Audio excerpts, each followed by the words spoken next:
moral intuitions. We think this is especially true, and these moral intuitions are not made on purely rational grounds. We think that things like emotion, things that are intangible and hard to quantify, have an equal bearing on what we as a society feel is right and wrong. Why do we think academics fail to provide a holistic picture of what these ethical intuitions are? We think firstly, because only a certain kind of people are likely to become academics. These are people who are normally privileged enough to go into university and be able to spend like 7 years of their life getting a PhD. We think they're also, because they are now in a position of privilege, they're likely to be from higher socioeconomic classes. We think that because this is a narrow cross-section, this might mean they are unlikely to empathize with the concerns of people who are not from that group. We think also that, secondly, academics and going into that profession inculcates you with a certain set of values and a certain set of norms. Like about whether, for example, deception is okay in psychological experiments. We think that there is a norm that this somehow is because it has become a precedent. And we think that it is better, therefore, when you engage people publicly in that kind of moral discourse. Because we think some values have become ossified in ethical boards. And we think it's better when we create an ideal speech situation where these norms can be reflected upon. We think thirdly that sometimes academics have perverse incentives to mystify research in such a way that makes it difficult for the public to know what they are doing, such that they can easily pass grants through that reflects the kind of research they want to see done, instead of making a purely ethical decision that reflects the intuitions of wider society. So on to my second part of my case about why we have better moral decision making under our model. We think firstly, we think that the lay people are equipped to make good decisions about ethics and about what kind of research we should conduct. We think that a lot of people have strong passions about certain kind of issues. They like what human nature is, or what certain medical research can lead us to. It's something that has bearings on people in everyday life. And we think people with particularly vested interest in these things are able to be quite informed about these issues. We think also another way that they are advantaged above academics is that they're able to take a step back, because they can approach ethics from outside the traditions of that board, the traditions that have been ossified and entrenched in the way that board works. They can see, they can reevaluate precedents and see it from new eyes. As I have mentioned, certain practices such as deception, such as misinformation, even have become accepted into the way we conduct research, because this has flown in the past, and we think when there has been an established precedent, this has never gone back to and reevaluated. But when morality and what our intuitions about what is right and wrong change over time and are fluid, we think that ethical boards should also change. We think the best way for this to happen is when outside eyes go into that board and perpetuate that change. We think that that this model is analogous to juries. We think that there's a good reason why juries that make really important decisions about what is right and wrong, which kind of people we send to jail, what kind of sentences we pass, are indeed a cross-section of society with specifically no legal knowledge. This is something that precludes them, in fact, from serving on juries in the first place, because we think they're able to see cases and reach verdicts not based on things legal technicalities, not based on things like precedents and rulings in the past, but on their moral intuitions, which informs societal norms, which informs what kind of people we think we should exclude from society and which kind of behaviors we should, as a society, condemn. And we think that their thoughts are a more accurate representation of what is just rather than what is legal. And we as a society have decided we value this, which is why we in Australia have adopted the jury system.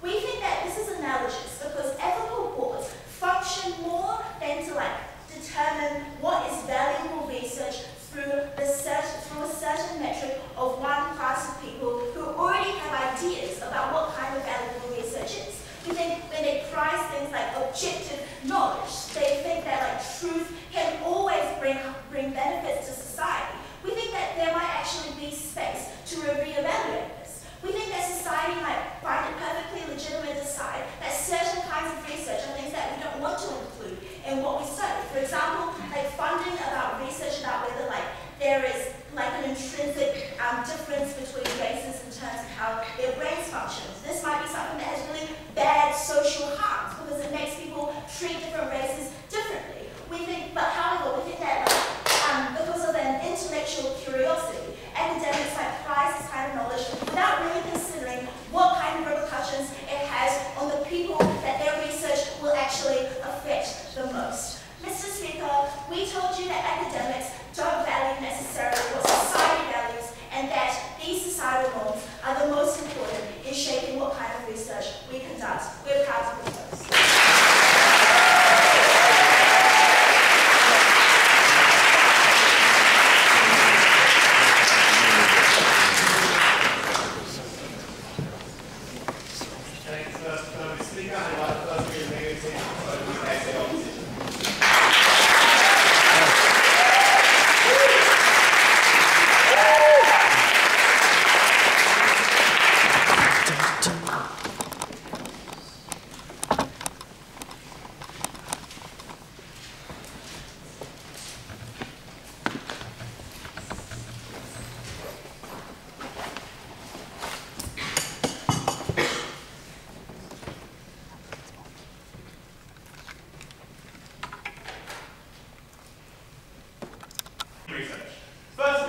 told us that, like, generally speaking, scientists have massive perverse incentives to mystify in order to pass grants.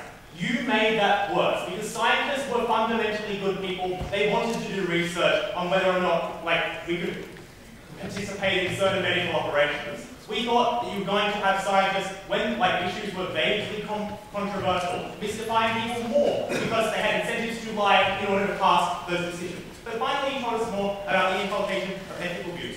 Like, this was an argumentation for the rotation of ethicists on those boards, not really bringing in randoms to make those decisions. Finally, you told us that ethics changes over time. Well, sorry, you said that, like, all of these decisions were apparent. We think ethics changes over time, right? We see, like, the Milgram experiment being an example of this. To the extent that that was a good thing in the past, it is evil now, that is an example of ethics changing. Those values were never inculcated. Why do lay people have massive cognitive biases? Why can they never overcome them? Firstly, we see key layperson. Firstly, we see that it's statistically probable that they are religious. That means they won't let women have abortions. That means they won't believe in euthanasia. That was really problematic because they were imposing their cognitive biases on other people. That was not something we were willing to stand behind. Secondly, we thought they were massively influenced by pop culture and society more than they ever would be by, like, information. We think, like, the, skeptical view of science that was taken after the publication of Frankenstein was a really good example of this. Because people were never going to deal with these issues rationally. They were always going to react in really perverse ways. But finally, I think these people are really stupid in a lot of ways. Like, the fact that the anti-vaccine movement exists is testament to this. Because there is no, causal link between vaccines and autism. They were always going to be manipulated by other forces. Given all of that and the inherent complexity of these decisions that are being made that I proved in my first part of the plan, we don't think that these people will ever be able to stand these decisions at all. They will never be able to understand the impact of their decisions on others. But moreover, even if they could, we don't think they'd be able to understand enough to overcome the cognitive biases with which they are ingrained. Because they were right when they said that individuals brought something different to the table. What they brought was inculcated social norms that they could never overcome and that they would use to continually stifle research and stop people from having medical operations that they needed because they thought they were disgusting. These biases are fine in deciding whether or not an individual can have a medical operation. They were not fine in deciding whether the rest of society could. We thought you were incredibly likely to have terrible decisions made by these boards in all circumstances, but we also think you destroyed the legitimacy of those boards and their effect on science. We're so proud to oppose.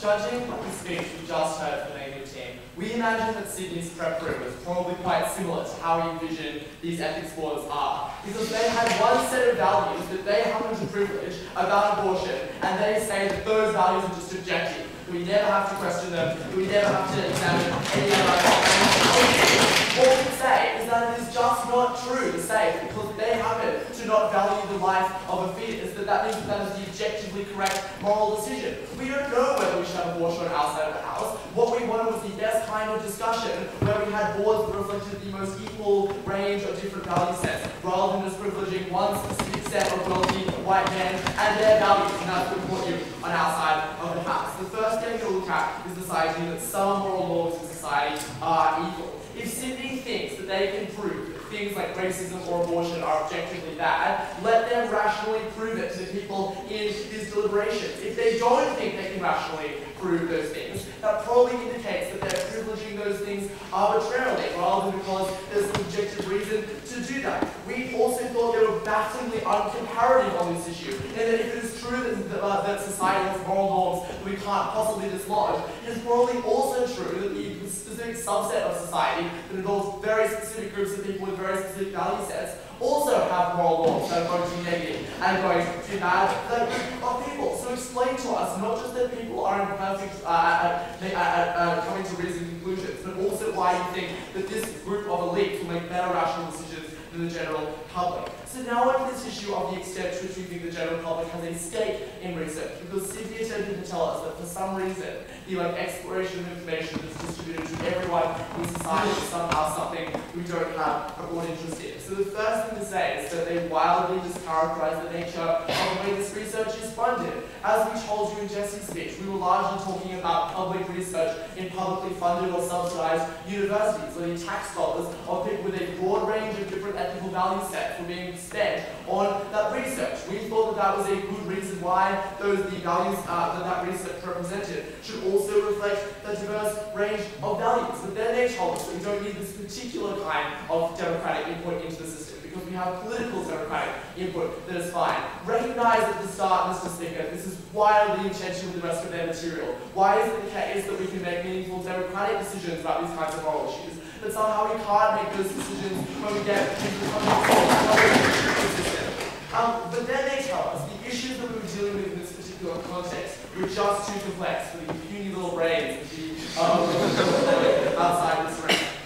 The first thing they told us is that science is too complex. We thought that we gave people this space where they could sit down for several days or several weeks and have the complex scientific issues explained to them. We think that many aspects of our society rely on the ability that people can make reasoned decisions when a whole range of arguments are presented to them. If we didn't think that was true, then the process by which we have juries making decisions about complex questions of fact, or even the process by which we allow voters to assess different arguments, wouldn't operate. In fact, we have faith in those institutions indicates that we probably can expect that people can do this effectively. We also said that we provided a particularly good space where those decisions could be made, where we took out any kind of passion or vitriol. We provided the best experts for those people to present different sides of the argument for them, and we allowed them to have as much space as possible to reason through those things, which we thought was the kind of environment that was actually probably better than both the circumstances presented to a voter and also the circumstances presented to the member on a jury. So we thought they would make even better decisions for the people in those positions. Then they told us, even less plausibly, that ethics is less complex, because apparently the only ethics that Sydney values is the ethics that someone learns when they've read a whole lot of philosophy by Aristotle. We thought this was an excellent example of exactly the kind of misinterpretation of ethics that we thought members of ethics boards were likely to engage in. Because we don't think morality is about being able to read ancient Greek. We think morality is about being able to have moral intuitions and feelings and passions about the world around you, being able to make some kind of meaningful sense about the motor neurons around which our world is constructed. Ethical decisions are completely meaningless in the absence of the intuitions and the feelings we have in response to particular situations in the world, and academics do not have a monopoly on those feelings and those intuitions, and that was why we said that academics shouldn't be the people who monopolize those things. We thought we got better ethical decisions because we we encourage different groups of people with different value sets who have been raised in different circumstances, had different sets of values inculcated to them by their class and by their profession, and we encourage them to discuss ethical issues with each other in a way that allows them to examine their prejudices. The next thing Sydney told us is that people have prejudices against like women that want to have abortions or against racial groups. First response, as I alluded to earlier, absolutely no analysis whatsoever about why privileged white men will have less prejudices than the general public. In fact, given that the sample size of people who are making decisions was much more demographically representative under our model, we thought that to the extent that social prejudices were problematic, this would be much better on our side of the house, because we recognise that the kinds of person that can afford to spend a decade getting an education is probably someone who's particularly wealthy, is probably someone from a dominant racial group, and we think those are the people that are probably on these boards at the moment. We also thought that the analysis we brought you in my speech and in Jesse's speech about why these people are making decisions in the most rational possible context, in an ideal speech scenario, means that those prejudices are likely to be exposed and likely to be rooted out, because prejudices are merely the biases that come when we don't have exposure to rational discourse. We provide rational discourse that allows the best identification of those prejudices. The last thing they told us is that some people in society are extremely crazy, like anti-vaccine lobbyists. Recognize, Mr. Speaker, that they want to couch almost their entire case in the context of the best possible characterization for their side, which is that these people are just going to be lunatics who are out to oppose the scientific establishment. We didn't think that that was a particularly large group of people in society, which is probably representative of the fact that they're like marginalized and are able to be ridiculed by Sydney. So we didn't think these were likely to be the majority of people, and we didn't think that they gave you any reason to believe that they were likely to be the majority of people. Even if they were, even if there was some like random fluke of the lottery, we got a whole lot of anti-vaccine activists on that particular research program, we said we could probably dissuade them from their views by exposing them to rational arguments that they've insulated from themselves up to that point. So adding in substantive, we think this improves public engagement and moral discourse in society, which leads to a society that engages with ethical questions in a better way. Because academia and the discussion of research and the discussion of complex ethical dilemmas becomes the realm of public discussion and public openness rather than being the realm of the mystified ivory tower academic. And we say that messaging effect and that discursive effect affects people even if they're not actively involved in the actual process by which those decisions are being made. We think by confronting the public with the worst and most interesting kinds of moral dilemmas, we encourage them to examine their own moral prejudices, and we think we encourage a broader moral discussion that encourages people to question those prejudices, that encourages people to explore the ways that our society's construction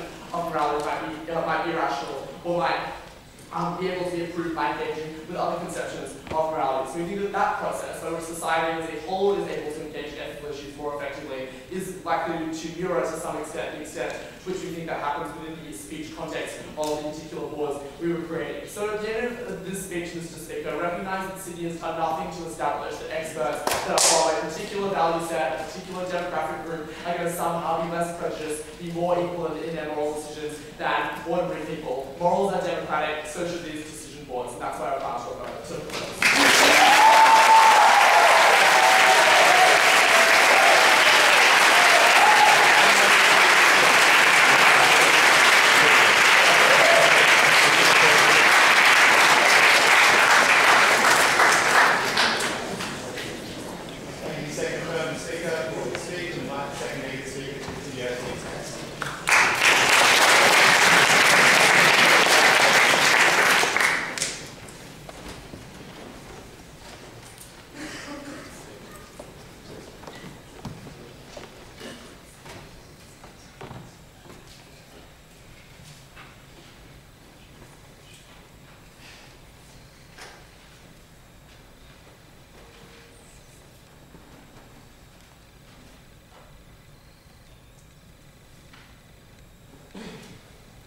Ladies and gentlemen, a second-year degree does not leave an academic with nothing but just, sort of like entrenched academic privilege. It leaves them with the ability to actually operate on someone and understand the intricacies of stem cell research. It leaves someone with the ability, having trained for 7 years, to operate outside of one's personal biases in debate around ethical issues, to actually engage in that debate in a way that is actually constructive towards that debate.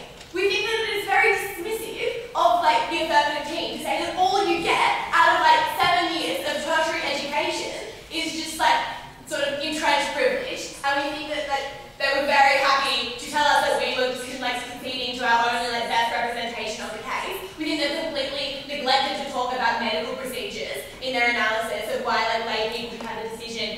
determining like medical and research outcomes for all of society. And we think that this is because they know that an education actually gives you like expert skills which allow you specifically to deal with these issues that like a lay person on the street fundamentally cannot.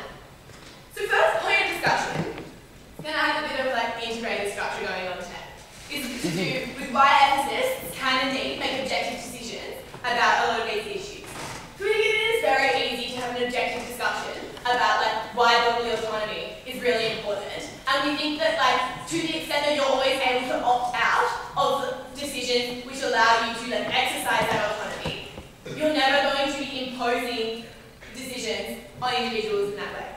We also think that amongst these boards there is no sort of homogenous ethical perspective being represented. The nature of having these boards is that you have different schools of ethics being represented, that debate happens in a much more meaningful way, that the lay people with the like really conservative opinions who you want to be represented are going to be much more effectively represented by like ethicists who have been trained to argue those opinions for like 7 years at university than a lay person off the street is ever going to be.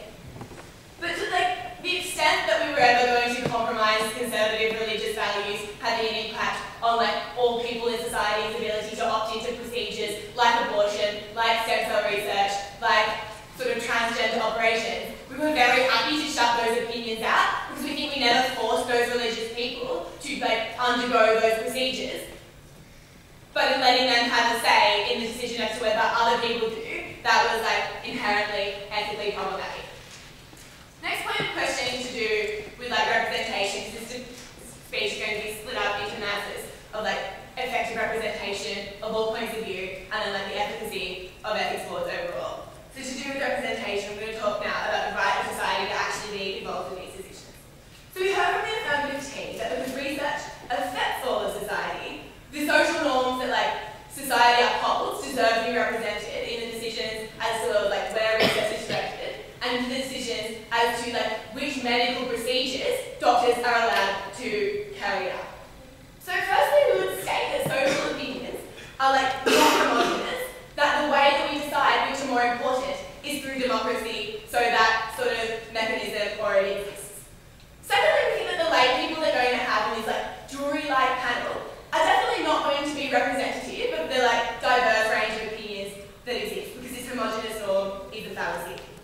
And we think that these issues, because of the like religious undertones, because of the like huge divisiveness of their nature in our society, are always going to be a lot more divisive than like objective legal issues that you see juries making decisions on in a court, which is why this is fundamentally different to the jury structure, and that's something I'll deal with later on too. Thirdly, we think that individuals in society are always going to be able to opt out of the effects of this research. So like you can be opposed to vaccines, not have to be vaccinated, but that does not give you a right to then impose that really ridiculous choice on other people. And so it's like, this is why society just like actually doesn't have a right to decide the medical decisions and the research decisions of other people. Finally, we heard that like academics were just like not representative because they like went to Sydney University and never were inherently oppressive. So firstly, we would say that like academics come from really diverse social backgrounds, especially in a place where like, education is not that expensive, i.e. Australia. But secondly, we say that as I like flagged in my introduction, degrees give you more than just arbitrary privilege. We think that it gives you an understanding of how medicine works. We think we would never allow a lay person to carry out like a heart procedure. And so like why would we allow a lay person to try and represent perspectives in a really complex ethical debate? It's like professional skill being able to actually engage in these debates. The fact that we heard first speaker that these academics had to do like 7 years of university in order to actually be able to be a part of these ethics boards, but that somehow like people were going to be able to pick up those skills and pick up that scientific and medical knowledge within a few days shows how just sort of naive they're being about like how hard medicine is as a degree, which is like why most of us here do law instead. So now I'm going to deal with the issue of efficacy. So we heard at first and the second that this model was essentially analogous to like the principles of the jury system. We would say that these models are just like fundamentally different. Because whereas juries just decide whether someone is like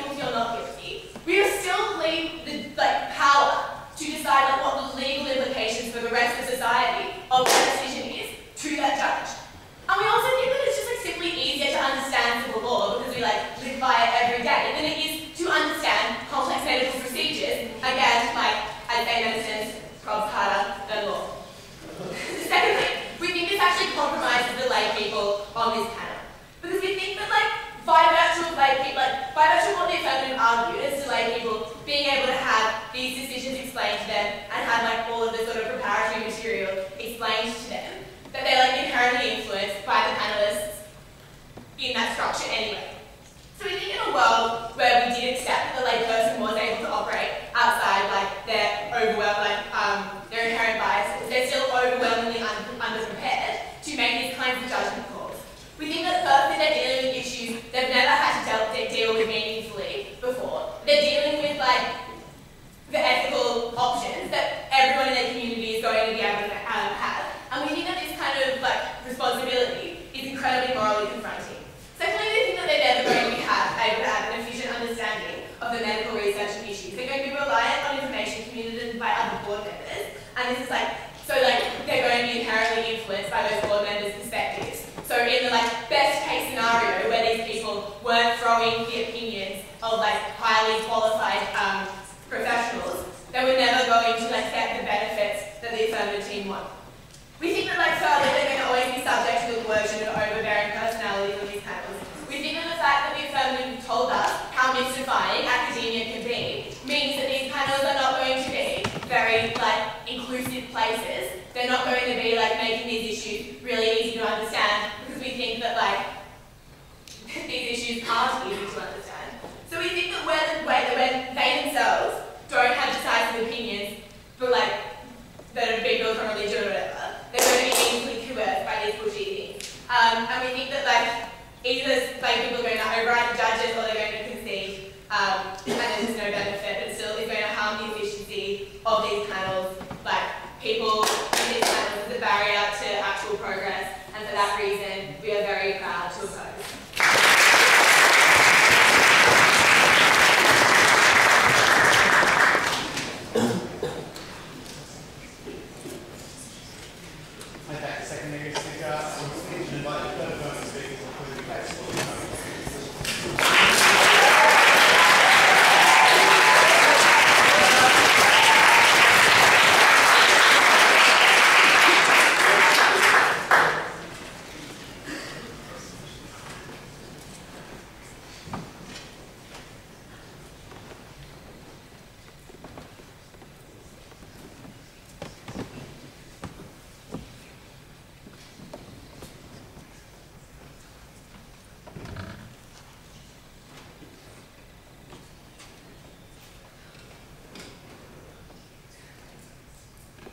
Mr. Speaker, we thought it was extremely problematic for the Navy team to come out today and say that to make kind of moral, ethical decisions, you had to have scientific knowledge regarding those decisions. When in the status quo, the kind of professional ethicists and philosophers who are making decisions on these boards may not necessarily have the scientific knowledge the opposition won't say having to defend the status quo. Like the law was an implicit admission there. The scientific knowledge clearly wasn't a requirement, and therefore the claimants were no worse off because they lacked any kind of scientific knowledge.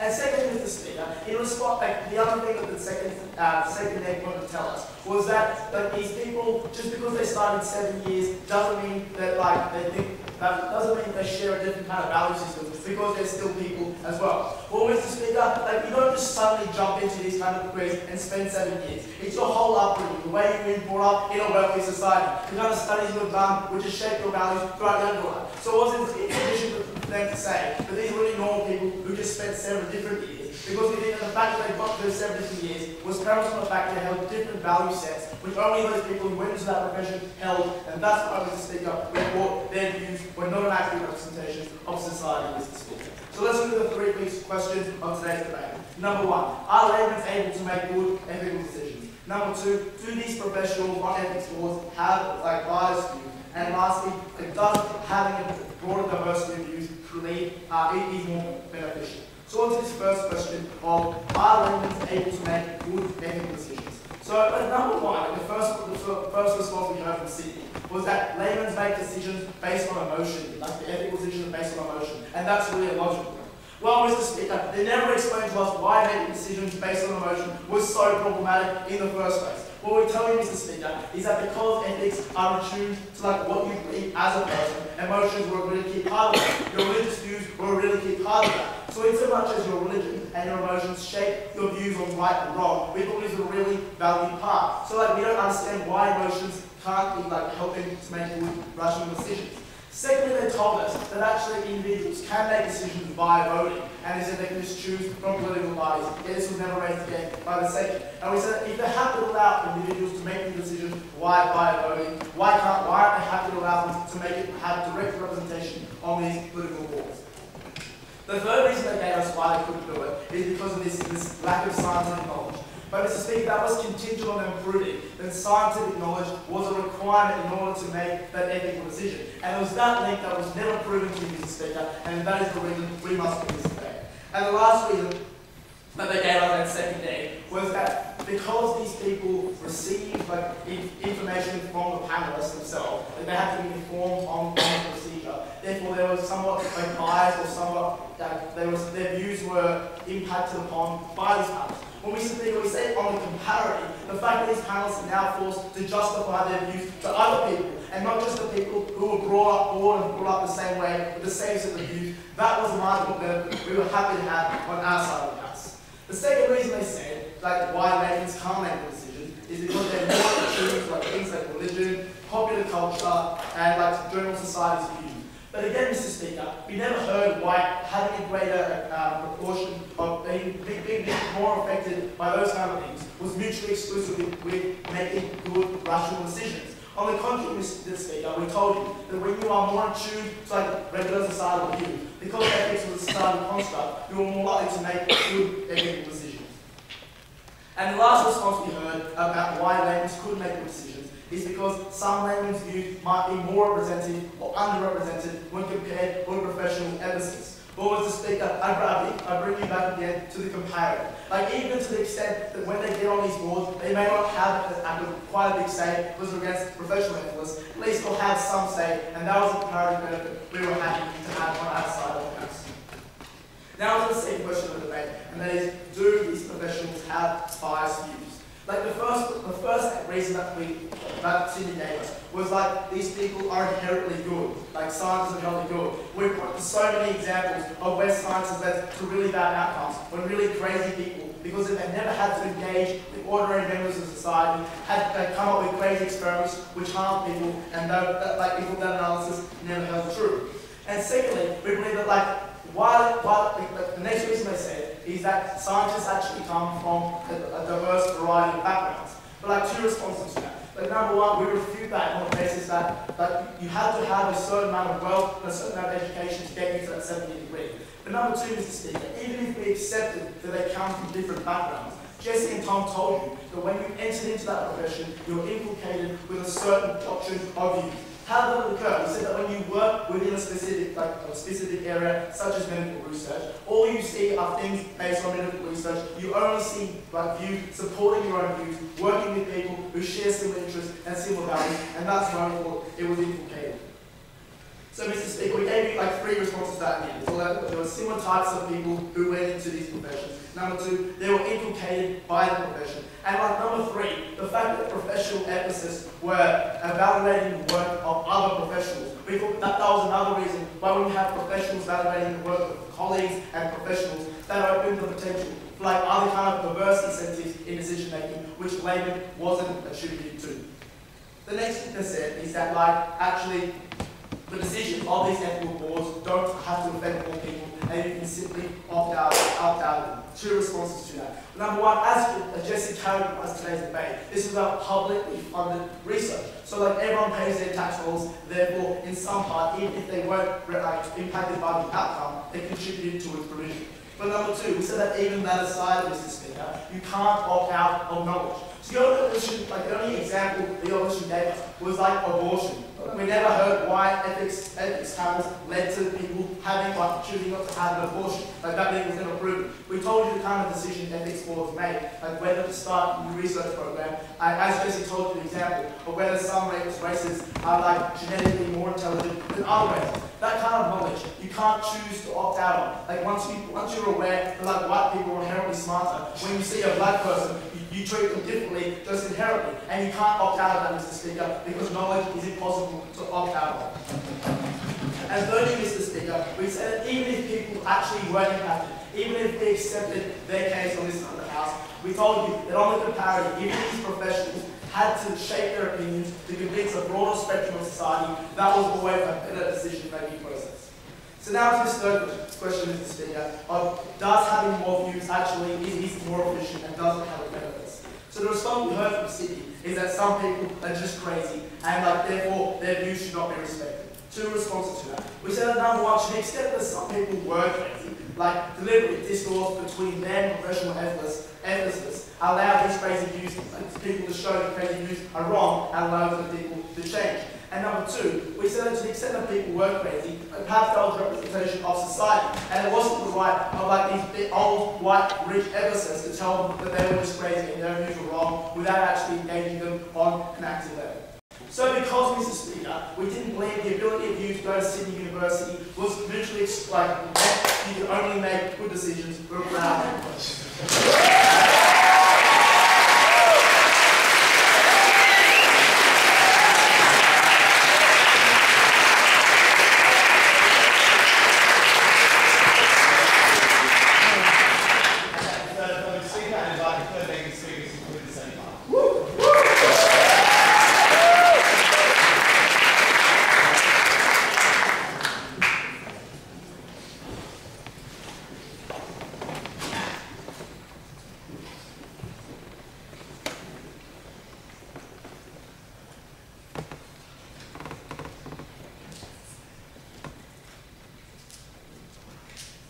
Mr. Speaker, 25% of Americans don't believe climate change is caused by humans. The average person is not scientifically literate. This is a problem when they make decisions on scientific research. Because you cannot make ethical decisions and like judgment calculuses when you don't accept the basic scientific premises of the thing to begin with. We never thought the average person was able to overcome their cognitive biases. And in that comparative analysis between who would be able to overcome their cognitive biases between a person off the street and an academic, we always thought it was the person whose literal job was to overcome those biases. Okay, 3 questions back. 1, normatively, should the public have a say? 2, who has better cognitive biases between academics and the average and lay people? And 3, what results in the best decisions being made at the end of the day? First question, normatively, should the public have a say? We gave them out their response. Their main argument was twofold. Firstly, research affects all of society. Secondly, this is public tax dollars going towards it. Okay, so the first question is people can always opt out of the effects of the tangible effects of research, with respect to technology, with respect to pharmaceutical knowledge, with respect to technology. We told you if you feel uncomfortable using an unethical technology, you just never have to use it. It was perfectly fine. Then later on, at third, we heard, but you can't opt out of knowledge. Mr. Speaker, we believe it is entirely problematic to say, we'll just ignore certain knowledge if it's inconvenient to and we just don't want to know it. Because that's what stifles the development of science generally. The example he gave was that we might not want to know whether or not white people are smarter than black people. Because we did this research in the early 1900s, we know that's not true. And we've been as a society because of this. Okay, so the better analysis they gave, was well, this is public research, it's public money for public research. 2 problems with that. Firstly, it immediately cuts out all privately funded research from their model from that point onwards. They said they want to rely on it being public tax dollars. But secondly, we would say that while people have the capacity to vote on the distribution of tax dollars en masse, with respect to we think it's good to fund science, we think it's good to push the boundaries, or maybe we don't want to push the boundaries. We don't think it's the role of taxpayers by virtue of paying tax. They have a say in every single spend decision made. That's when we don't say we'll pick a random sample of people to decide whether they want to build this piece of infrastructure. Because we think that at the end of the day, the individuals, just by virtue of paying tax, aren't entitled to their judgment call everywhere that tax dollar goes. Okay. So, would it be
their entire job is to disassociate themselves, disassociate their cognitive biases, from their job. Especially when doing it day after day, looking at different cases.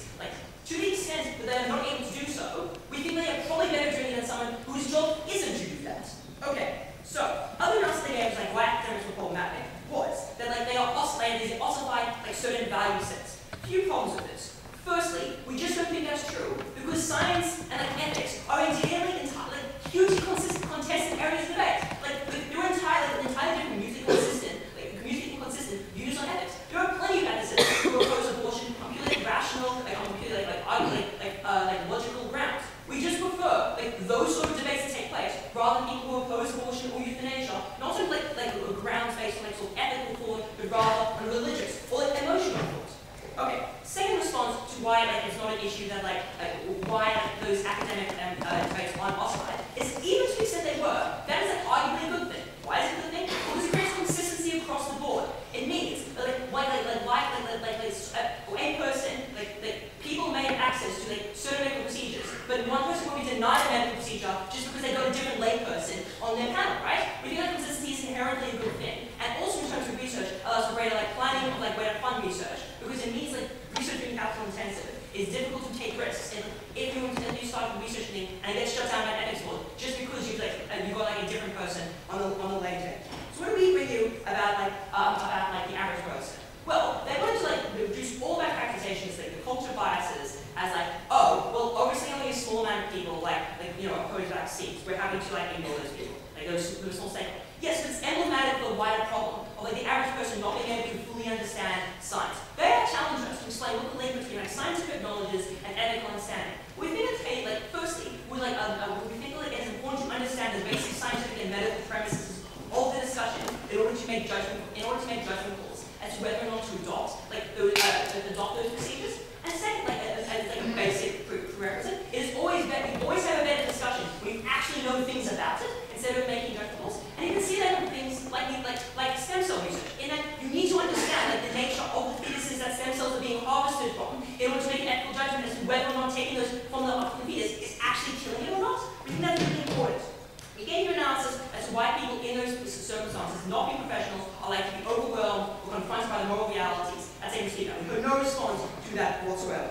Final question: can people make what is the results of the best ethical decisions? We told you down the bench, a consistent theme. We always say ethics can be logically choose. To the extent that we all think that debating is a good thing, but we think through rational argumentation and logical analysis, we can come to some question, some sort of universal truth, or at least try to get as close to it as possible. We don't think we should allow ethics to be determined by what's the over time. Because if anyone wanted to rest that case on emotionality or someone's gut feeling, that firstly those emotions in a person change over very short periods of time to begin with. We think it's inherently problematic. But secondly, we think that by virtue of it being emotional and not irrational, it means it's not rational. It means you're not getting rational decisions being made about ethics.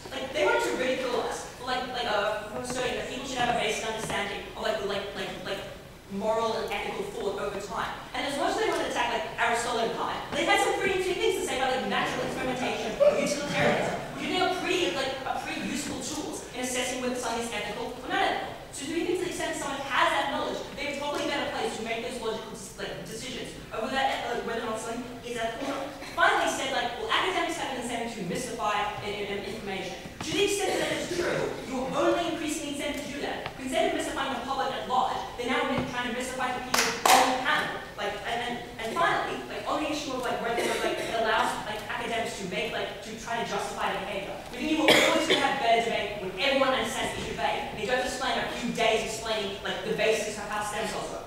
So because, Mr. Speaker, we simply believe that people whose job it is to make ethical decisions should be the ones to make ethical decisions. We on the side of the House are proud to oppose.